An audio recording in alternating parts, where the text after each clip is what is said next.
Hello friends, how are you? Hope you are doing well. So let us continue our discussion related to the set of questions for environmental management. Next question is about identify the air pollutants. So there are different type of emissions or air emissions which we can say can be gases, vapor, mist, fumes, smoke, dust, grit, fibers.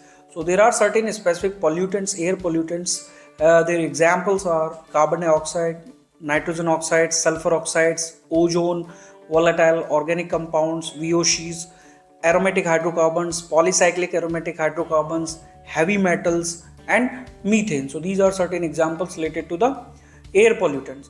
What is the environmental practitioner's role in monitoring the atmospheric emissions? So understanding why and when sampling is required, it's an important subject for his role and responsibilities. Arranging for specialists to undertake the samplings, taking help of the experts or the third parties related to the air sampling or atmospheric sampling, identifying the limits of the competence, analysis of the sampling reports, making and implementing recommendations from the analysis of the sampling report, and he needs to understand, identify suitable sampling methods. Like we can go for example like grab sampling or continuous sampling or isokinetic sampling, or we can say remote sensing also, and then finally implementing additional control measures as an outcome of those monitoring results. So next question is about what are the control strategies and measures for air emissions. So there can be different engineering controls or techniques for gaseous emissions control. We can go for like adsorptions, absorptions, condensation, combustions, and biofiltrations. So there are certain engineering control measures to eliminate, or where not possible we can again say reduction of emissions to the atmosphere. So selection of the appropriate control options for different type of substance is very important subject. So while selecting the appropriate control technique, we need to consider there are different type of air pollutants. So for dust particularly we select gravity settling chambers, cyclone separators, electrostatic precipitators, fabric filters like we can say baghouse enclosures. And for gases and vapors we go for dry scrubbers, wet scrubbers, cyclone scrubbers, water wall, soil biofilters, and bio scrubbers. Next question is about what are the type of pollutants or effluents which are likely to be discharged to water environment. So there are different principal types of water pollutants, we can say physical, chemical, and biological. So there are certain examples related to the specific water pollutants which can be like organic or inorganic substances, which can be leading to the oxygen depletion. Then next type of pollutants is like total solids, suspended solids, dissolved solids, acids and alkalis, nitrogen compounds and phosphorus compounds, hydrocarbons, persistent organic pollutants, pesticides, pathogens, chlorine contaminated compounds, heavy metals. So these are certain examples of the specific water pollutants.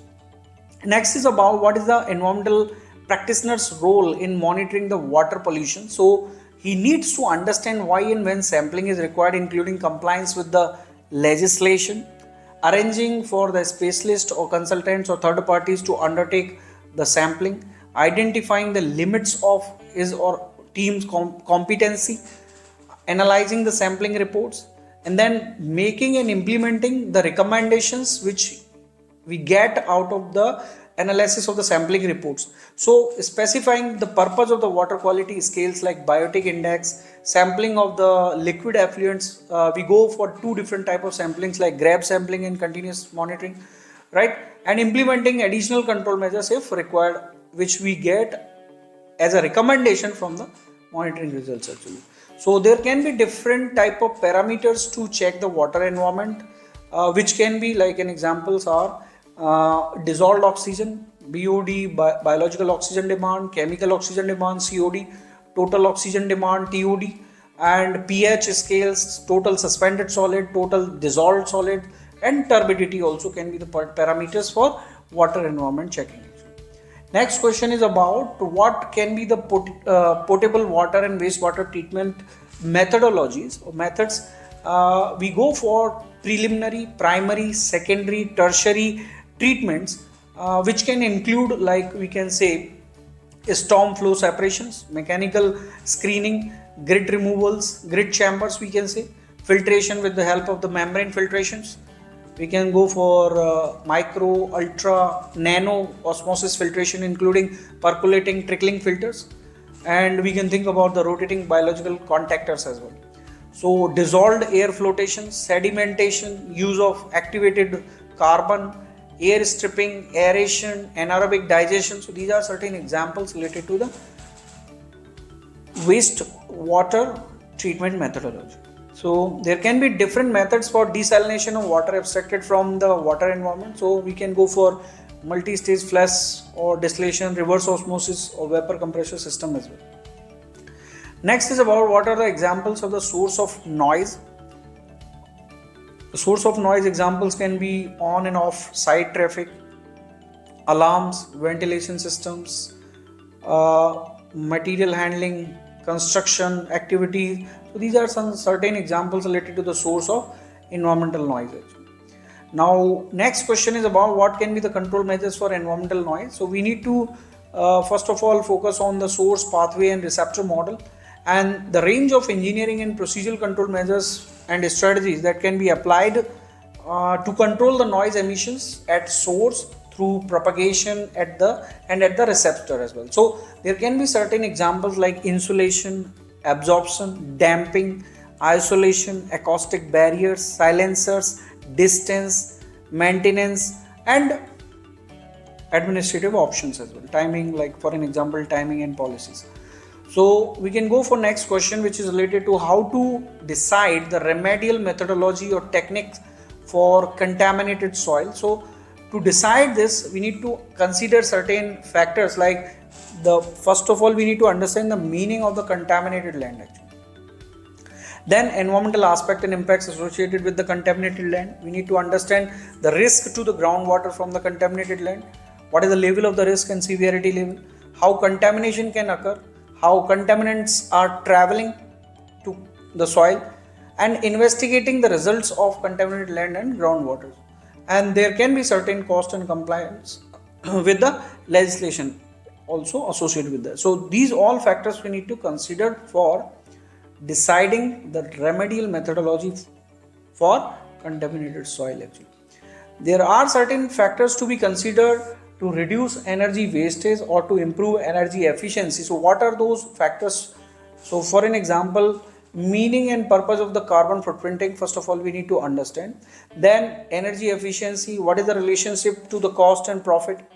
Understanding the total immediate future energy cost, provision of the information regarding energy efficiency, certain factors related to the environmental performance certificates, energy labeling, and use of Sankey diagrams actually. Sankey diagram. So energy efficiency design and assessment of the products and the buildings. There must be some consideration to the benefits of managing energy uses, barriers to good energy management. What are those barriers which we need to identify? There can be certain practical measures to reduce the energy consumption. For an example, using the building energy management system BEMS wherever possible, right? So these are certain factors to be considered for reducing the energy wastage, or we can say to improve the energy efficiency actually. Now, how to implement mechanisms that may be used to enforce environmental law? So we can think about prohibition and enforcement notices, and we can think about formal cautions, abatements, stop, suspension, revocation, variation, remediation, restoration, compliance sort of notices actually from the government bodies or enforcement bodies.